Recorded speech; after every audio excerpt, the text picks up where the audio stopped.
Spring is in the air, my friends, which means that a few days ago, it was about 60 degrees here in Massachusetts. And then yesterday it snowed and today it's 26. What can I say? New England weather. With every changing of the season, I like to change up my schedule, do a little refresh. Spring cleaning is probably one of my favorites besides like the fall back to school time when I get a new planner and start filling all that out. I'm a little bit of a neatnik. I like to keep my house very tidy, and I do change over the throw pillows and the blankets and all those things with the seasons. And I also do deep cleans. We're talking moving rugs, wiping down walls and cabinets, the whole 9 yards. It makes me feel so good to come into a season when my house is going to be filled to the brim with bodies because everybody's home from school. They've got their dogs, everybody's different eating schedules, and the laundry room is nuts. It's crazy. So I like to get ahead of myself and create a little bit of order before the chaos. I like to do this with my business too. And I'm not just talking decluttering my office. There are some ways I do a big, deep spring clean for my business. Hit that like button if you're a spring cleaner like me, and let's dive in.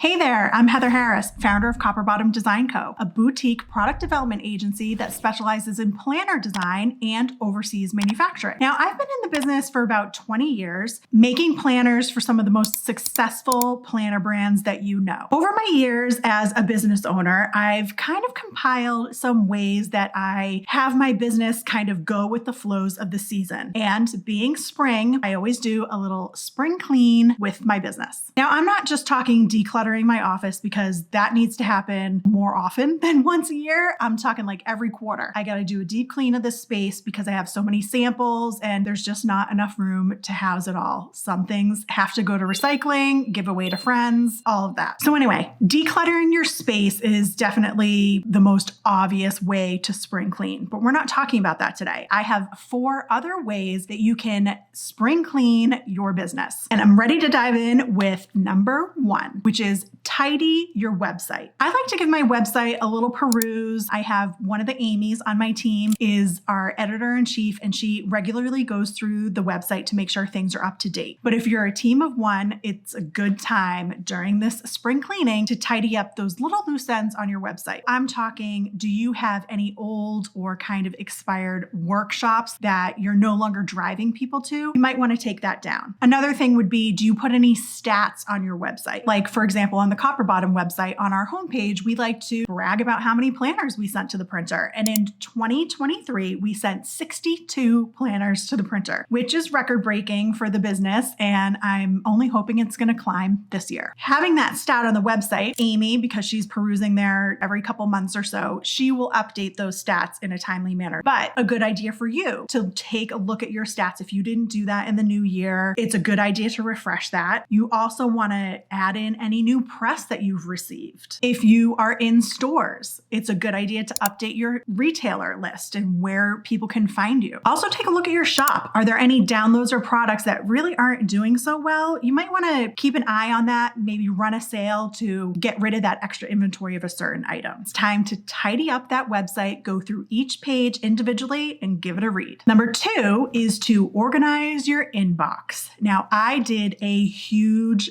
Purge organization many years ago in my inbox, and it was life-changing. I use Google as my email provider, so I was able to create a whole bunch of folders to file things away. I have folders like admin that then has subfolders that are bookkeeping or trademarks, taxes, any of those things. I have a client folder, which has subfolders for each client. And then the clients that have been with me for many years, they even have more subfolders of the quarters that we were working on products for or years, etc. I also go deeper and have a marketing folder for all the blog and content stuff I'm talking about. I have a contractor folder for my contracted designer and proofreaders. I have a very tidy, organized inbox. I've also created some rules in my Gmail that can automatically file something away. I don't want to get all of the emails of when invoices go out or notifications that I get from QuickBooks when even deposits are coming in, but I do do like to have that information in my email in case I need to look something up quickly. So I created a rule in Gmail that anything that comes from like the QuickBooks email address automatically gets filed into a bookkeeping folder. This way, it's easy to look things up at my fingertips without having to open QuickBooks. I'm not an expert on this. I definitely watched a lot of YouTube videos and read a lot of blogs in order to figure out how to organize in a system that best worked for me. And I found it and I'm never looking back. So I highly suggest that you do a little Google and organize that inbox. The third tip that I love to do during this season to spring clean is my email contact list. It's like the email list of all my newsletter subscribers. I like to do a purge, just like you're decluttering your home. Declutter that email list. Most of the email newsletter subscriber, the companies, they charge you per subscriber. And there's also stats that you want to collect on your email list. If there's subscribers that are not opening your emails, it's lowering your stats on open rates and making your list not look so great in the eyes of the Google, right? So it can kind of mark you down in the email universe. Also too, if there's a bunch of people on your list that aren't opening your emails, you're paying for those people to be on your list. So you could purge that email list, which is one, going to make your open rates even better, and two, save you some money. There are definitely some best practices to follow when purging your email list. I suggest if you subscribe to ConvertKit or Flowdesk or MailChimp, whatever it is, I would look in their help section. They might have some pointers on how to appropriately purge your email list. You could also send a new sequence to those people that are cold subscribers, meaning they haven't opened your emails or interacted with any of the emails that you've sent. You can email that cold subscriber list and be like, hey, are you still interested in my content? I noticed that you haven't been opening emails or whatever. And then give them a chance to either unsubscribe themselves or give them a timeline. If I don't hear from you, if you don't click this link, I'm going to take you off the email list. You can also send like a last chance email, like last chance to let me know you want my content still. As of tomorrow, I'm going to delete you off the list. So please let me know if you want to stay on. I think my friend Ashlyn Wrights, who wrote the fabulous copy for my website, she has a shop and I think she has some sort of email sequence that you can follow to send to that cold subscriber email list. She would definitely be one to look up for those best practices. Okay, and before I get to my bonus tip, there's still tip number 4, which is freshen up your marketing strategies. We're in a new quarter, it's spring. Maybe you want to freshen up what you're doing on your reels for Instagram, or maybe you want to try something new. Maybe you think your audience isn't going to be at their desk reading emails throughout the spring and summer. So you want to start marketing to them in another way, maybe TikTok, Instagram, perhaps YouTube. It also might be time to start talking about a new product that you have. Maybe you regularly promote your dated calendars because those have a shelf life, but now you can start talking about your undated products or your academic products, things that will help your audience through this springtime. Perhaps you yourself are a home organizational expert. Harp on this spring cleaning time. Make checklists to download. Really brainstorm on some ways to freshen up your content for this new season. When I'm refreshing my content, I love to get a big old calendar and start writing everything down. I actually get a big calendar and use washi tape and little post-it notes so I can move things around easily without having to erase or print out a ton of calendars. I actually have a planning calendar that you can download for free on my website. I'll leave the link below. So if you're inspired to do some planning, grab those post-it notes, print out that calendar, and start planning away. And my bonus tip is think about your ideal schedule. With the changing in the seasons, my life typically changes, and especially if you have kids at home, right? So like it's a new sport, practices are at different times, and your daily routine is different than it was last month. So perhaps your work hours are going to be a little different, and you need to really come up with a concrete schedule that's going to work for you and your daily life. If you find yourself in this situation and need a little refresh on your weekly schedule, I highly recommend that you check out this next video I have here, and it's how to plan your ideal schedule. I walk you through the steps on how to carve out the perfect work times that work for your life. Happy planning!